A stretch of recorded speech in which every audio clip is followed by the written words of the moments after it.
श्री कृष्ण भगवान माता राधा सतभामा रुक्मिणी की जय।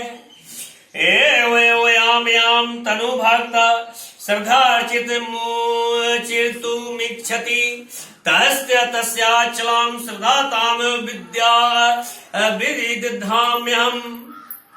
एवं याम तनु भक्ता तामेव विद्या विदिधाम्यहम्।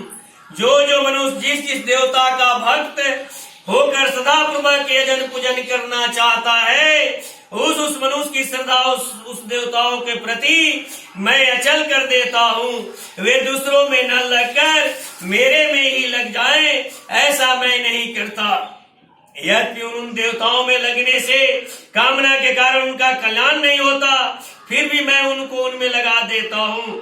तो जो मेरे में श्रद्धा प्रेम रखते हैं, अपना कल्याण करना चाहते हैं, उनकी श्रद्धा को मैं अपने प्रति दृढ़ कैसे नहीं करूंगा, अर्थात अवश्य करूंगा। कारण कि मैं प्राणी मात्र का सुहृद हूँ, सुहृदम सर्वभूतानाम। इस पर यह शंका होती है कि आप सबकी श्रद्धा अपने में दृढ़ क्यों नहीं करते।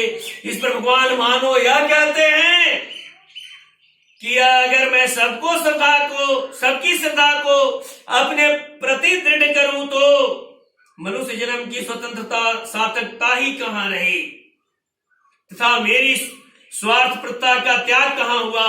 अगर लोगों को अपने में ही लगाने का मेरा आग्रह रहे तो यह कोई बड़ी बात नहीं है, क्योंकि ऐसा बर्ताव तो दुनिया के सभी स्वार्थी जीवों का स्वाभाविक होता है।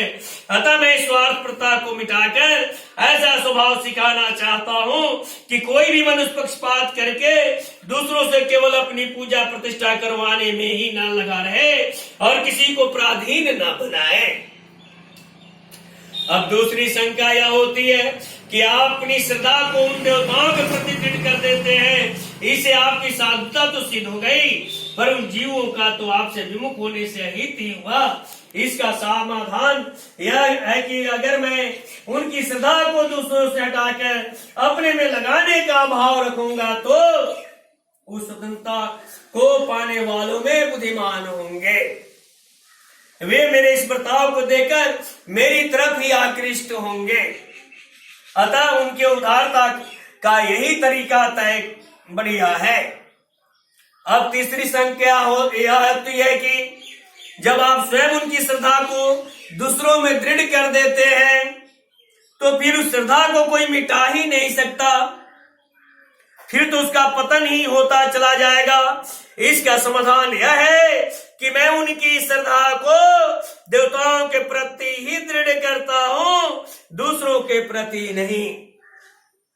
ऐसी बात नहीं है, मैं तो उनकी इच्छा के अनुसार ही उनकी श्रद्धा को दृढ़ करता हूं और अपनी इच्छा को बदलने में मनुष्य स्वतंत्र है, योग्य है। इच्छा को बदलने में वे परवश, निर्बल और अयोग्य नहीं है। अगर इच्छा को बदलने में वे परवश होते तो फिर मनुष्य जन्म की महिमा ही कहाँ रही, और इच्छा का त्याग करने की आज्ञा भी मैं कैसे दे सकता था।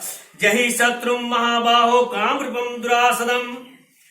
प्राय मनुष्य दूसरे मनुष्यों को अपनी तरफ लगाना चाहते हैं, अपना शिष्य या दास बनाना चाहते हैं, अपने संप्रदाय में लाना चाहते हैं, अपने में श्रद्धा करवाना चाहते हैं, अपना पूजन आदर सम्मान मान सम्मान करवाना चाहते हैं, अपनी बात मनवाना चाहते हैं, परंतु भगवान सर्वोपरि होते हुए भी किसी को अपने अधीन नहीं रखते।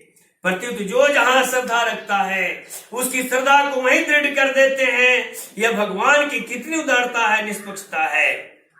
भगवान के दृष्टि में सब कुछ उनका ही स्वरूप है। मतः परतरम नान्यति किंचित अस्ति।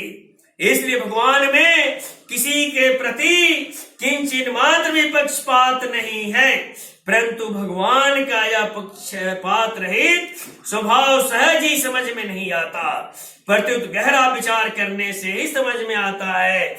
अगर यह स्वभाव किसी के समझ में आ जाए तो वह भगवान का भक्त हो जाएगा।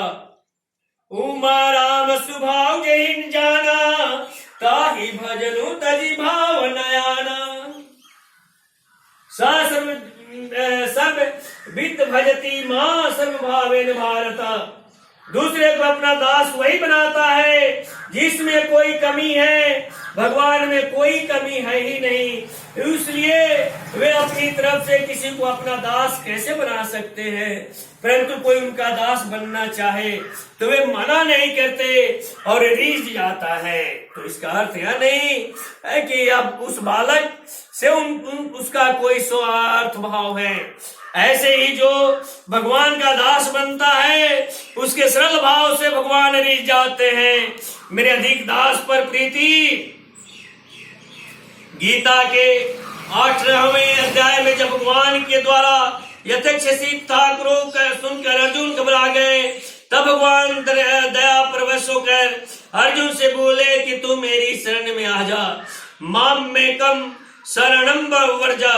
परंतु ऐसा नहीं करने से पहले भगवान ने कहा कि यह सब अत्यंत गोपनीय बात है 18वें, और बाद में भी कहा कि इसे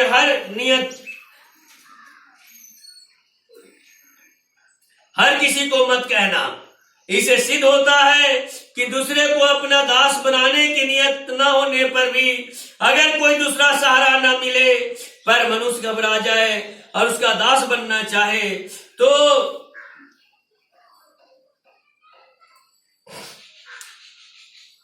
भगवान दया परवश होकर उसको स्वीकार कर लेते हैं। तात्पर्य यह हुआ कि जो किसी देवता पर श्रद्धा रखता है उसकी श्रद्धा को भगवान उस देवता में दृढ़ कर देते हैं, और जो भगवान पर श्रद्धा रखता है उसकी श्रद्धा को भगवान अपने में दृढ़ कर ले देते। इसमें संदेह ही क्या है, कारण कि भगवान की दृष्टि भक्त के हित के लिए होती है, अपने स्वार्थ के लिए नहीं होती।